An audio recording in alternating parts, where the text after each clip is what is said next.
Hi. I'd like you to think today about uncontrollable change. Moments when you felt like a large part of your identity was lost, maybe through a death, a breakup, a devastating injury, whatever may come to mind. I lost a large part of myself at age 18, just before I started at BC. In the face of a crisis, I lost my resilience. I coped through exercise, running, training, hitting the $1 million stairs as many times as I could. The obsession with exercise didn't seem unnatural to me. In fact, in a world where all the other freshman girls looked skinnier than me, my exercise seemed like it wasn't enough. My mind's mantra was, you're not enough. No one will like you. You're too fat, too ugly, too awkward. You'll be cool if you're skinnier. You'll be confident if you run more. And then I turned to my diet. I found nutrition information for every single food that I ate, including all BC dining foods, and I used it to regulate my intake. In October, I stopped being able to control the exercising. I'd run up and down the $1 million stairs at midnight or 1 a.m., crying, wishing somebody would come and push me down the stairs because maybe then I would stop.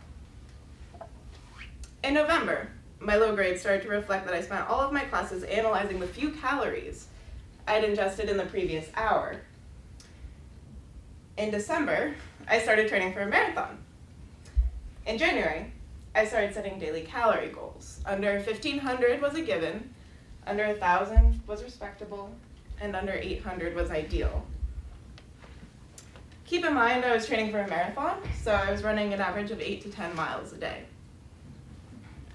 Because I was eating, albeit a little, my friends didn't notice. It's hard to pick up on the signs.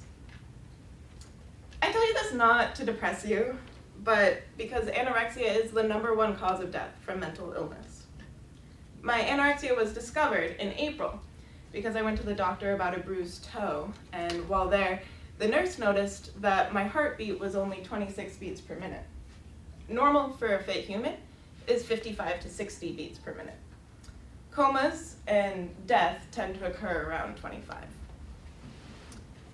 In the haze of anorexia and exercise addiction, I demanded that my doctors still let me run the marathon. I will never be able to unsee the fear in my mom's eyes when she watched me run that marathon a week later, a week after being told my heart could stop by mile 15. A week after I'd been sent to the hospital for emergency heart scans because my doctors couldn't believe I was functioning so close to death. I tell you this because it took me 2 years after the diagnosis of anorexia, PTSD, and depression to recover. And when I began to recover, I promised myself that I would do everything in my power to avoid the pain of anorexia for as many people as possible. There's no worse feeling than not being able to control your own brain. But through constant therapy, parental intervention, and reliance on my close friends, I gradually learned to love myself and that I didn't need to rely on the negative perceptions that my brain was feeding me. I gained a lot of information on nutrition, the importance of fats, proteins, and carbs, and now I pass it on to my friends and my roommates, reminding them that those are all necessary for your brain to function and for you to look good and for you to have fun, and that your overall health is going to be better if you treat yourself to that extra serving of ice cream every now and then. I practice yoga every day as a way to remind myself that I have inner strength, and I can call on that inner strength every time I sit down to a meal. I'll have to deal with these mental health struggles my entire life, but it's the health struggles in our life that prove how resilient the brain and body are. That's the best health tip I have, is to listen to your body and be mindful. Don't let yourself see someone else as more perfect, more beautiful, more ideal. You are enough.